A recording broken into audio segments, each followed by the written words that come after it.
If you're in the market for a big SUV to take your family, seat 7, take the luggage and the dog, and you don't want anything from Germany or Japan, well, America has the answer. In fact, if you don't want an Escalade, then there's another option from America. Welcome everybody to the 2024 GMC Yukon Denali Ultimate.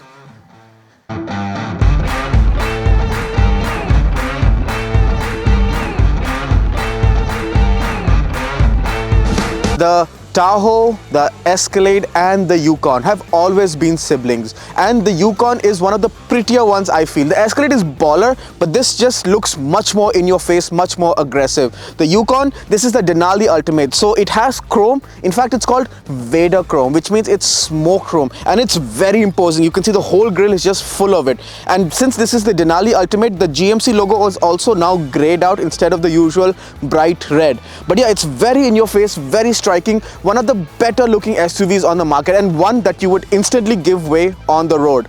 This has lots of bulges on the bonnet because this is the 6.2 V8. The headlights are very cool, all LED units, and they look very sharp. Even when the DRLs are on, or when the DRLs turn into indicators, they just look so striking. You do have a little bit more of the chrome on the bottom parts of the bumper near the fog light surrounds and all. Again, it's very imposing, and that's been the theme of these big brute SUVs, right? And the Yukon carries that flag to the next level. When you come to the side is when you realize, yes, this is a proper butch 3-row SUV that can carry all your luggage, family, everything. It's huge, the wheelbase is long, and it's got the traditional boxy shape, which I really like because it sticks true to its core strengths. The wheels are 22 inches, which is again exclusive to the Denali Ultimate, and again they look very cool. It's a mix of diamond cut, so you have some polished aluminum and some grey bits which look really good, and it's again the standing points of distinguishing this from a regular Denali to the Denali Ultimate. It also has retractable side steps, so when you open the door, the side steps come out, so ingress and egress becomes very easy for the driver or the passengers. You have a very big Denali logo as well, just the usual GMC trickery at work, and I think it looks really good. As I said, one of the better looking SUVs in the market today. Like the front, all three siblings have different looks on the rear as well. So the Escalade has tall headlights. This has more conventional looking taillights like regular SUVs, and it has got basic badging like GMC and the Yukon and the Denali badging as well. The tailgate is again very cool. So the entry of the tailgate is actually at the bottom part of the bumper. Since this is the 6.2 V8, you have the quad pipes. Does not have the optional sport catback exhaust, which by the way sounds fabulous. This is a bit too muted for my liking, but again, it's a luxury SUV, right? Not everything has to scream and shout the V8 power. But yeah, it's looked very nice, and also particularly this grey shade I really like. So usually these SUVs you see in the typical black paint. This grey is actually a standout, and in sunlight it pops. So I really like that it's slightly different from the usual Yukons you see on the road. It has got a mild lip spoiler as well. Just minor additions here and there. It just stands out. It's not the most fancy looking rear, but it gets the job done because it doesn't have to have all the cuts and creases that modern SUVs have. Old school design still works very well.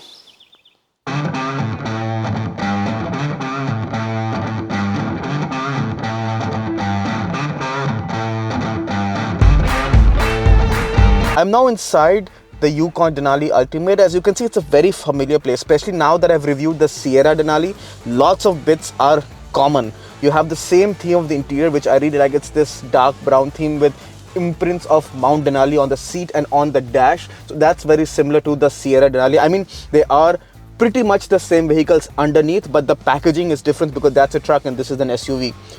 Big changes on this compared to the Sierra is the screen. So the screen on the Sierra is much bigger, much more fluid and well connected to the dash. This is a smaller screen, but it does have wireless CarPlay. The touch response is good, and overall resolution is also pretty good.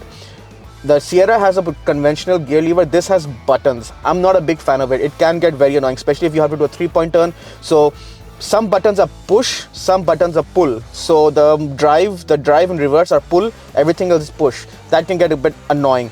Maybe something you can get used to in the long term, but for the short term that I live with this vehicle, this is definitely not the best application of a gear shifter or knob or lever. I don't even know what word I can use for it. Or maybe gear buttons. Maybe that's a word I should coin because lots of new cars are also getting it. You have a lot of wood, so if you can open this, you have a wireless charger, 2 USB ports as well. Click it and it closes down. You do have cup holders as well, and obviously you have the traditional huge storage lever. Also, a party trick that the Escalade or the Sierra none have, which is exclusive to the Yukon, is the adjustable center console. So you can slide it back for a hidden storage. Maybe you can put in a small purse or maybe a small handbag or even some keys if you want to maybe completely hide it from the world, because you can put it and you can slide it back and it's completely hidden. So that's pretty cool as well. You do have the traditional phone tray, so you can keep your phone. It's not a wireless charger, the wireless charger inside here, but yeah, it's again very well stitched out. It feels very premium. The center console, this is the part I don't like. It feels a little dated. It does not feel worth of the price tag. I mean, it's all physical buttons for the audio and for the AC, the heated seats, cool seats, everything. So that's good that you don't have to play with the screen for these basics, but it does feel a bit dated compared to the price point. The steering wheel is the traditional 3-spoke, very thick, and you do have the bar on the top for the Super Cruise. So this does have the optional autonomous driving, which is again very cool. Volume buttons on the back, seat track on the other side as well, which is behind the steering, the cruise control, and just the toggles for the screen, which is again very cool. It's a traditional GMC screen, so you can go through different views, go adjust what you want of information on the left dial and the right dial. So again, that's very nice. The same wood and leather on the side as well, which feels very premium. It does feel good. Some parts feel really good, some parts not so good. So it's a mixed bag, but overall I don't mind spending time in this interior. The seats are also very nice, the traditional seats, so you've got lots of adjustment, heated and cooled lumbar, massage seats as well, which is again a bonus. It just feels very nice. And bonus, because this is the Yukon Denali Ultimate, you do have the Bose speakers inside the headrest as well, which sound really good. I'm now in the middle row of the Yukon Denali. As you can see, space is really not an issue.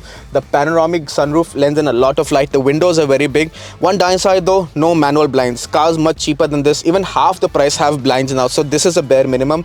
GMC should have provided it. You do have grab handles on the B pillars, so ingress and egress is very easy for the middle row passengers. Space is really not an issue. Honestly, this SUV is so big. I'm pretty big as well and I can fit very well. I have a lot of space to tuck in my feet. Headroom is really not an issue. Size, I'm not touching that person. It's so far away. These are the captain chairs. You do have armrest as well, and you can adjust these seats front and back as well. So according to your need, you can slide it back, which is pretty cool as well, like that, which is again very useful. Also, you can get access to the third row and I can fit in there for a change. I am now in the third row of the Yukon. As you can see, the space is really not an issue. This seat is definitely bumped up compared to usual, but I can still fit in the second row in this setup. So considering that, I have a lot of room. In fact, very few cars that I can actually sit and stretch my legs. Like, I'm not actually like so cramped up. I can actually stretch my legs, or since it's empty, I can even stretch my legs in the middle. It's so comfortable. Headroom is not a problem, knee room is not a problem. Backrest is also nicely inclined. The C pillar is a bit too thick, so it's a bit too dark. You have a very small window. I wish the window would have been a bit bigger on this, but you do have AC vents as well. You do have plug points type C, and you have cup holders in the back as well. So again, respectable for the third row. Space is really not an issue, and especially with the third row, you can still accommodate tons of luggage. In fact, maybe 2 big suitcases even with the third row. That's pretty cool, and that's something you can definitely boast among your friends who have smaller SUVs. Now behind the wheel of the 2024 GMC Yukon Denali Ultimate. So let's get the numbers out of the way. They're very familiar numbers now that we've driven a few General Motors vehicles. So this has the same traditional 6.2 liter naturally aspirated V8, produces about 420 horsepower, is 4-wheel drive. I have been driving only in 2-wheel drive because I haven't taken this SUV to any tricky terrain. So let's see how this SUV drives. Actually pull the D button to set into gear, and we set off.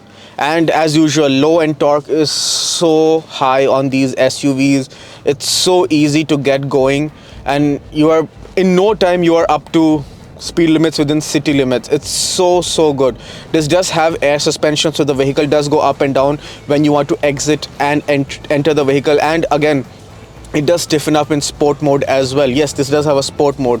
I have been driving it only in normal mode because this is a big SUV. You can't do sporty driving. I mean, if you're very determined, you can, but you don't need to. This is all about just cruising on the highway or super cruising on the highway, because this does have the super cruise. I am not on a 4-lane or proper highway like a 401, because that's where the Super Cruise is mapped. It's not mapped for these internal roads, but it does work really well, and it does auto lane changing and everything. It's just sublime. It's one of the better autopilot systems I have used, maybe only second to perhaps the Tesla system, because that's a bit more advanced. The ride quality is very good. I just went over some patchy surfaces on road and you don't feel anything. Even though this is running on 22-inch wheels, it just soaks up so well. The profile of the tire is so thick, the air suspension, the seats, everything works so beautifully in tandem that you don't feel anything. You do turn in, there is body roll. Honestly, if you drive a low slung car and then you come into this, you will have to adjust your driving style, definitely.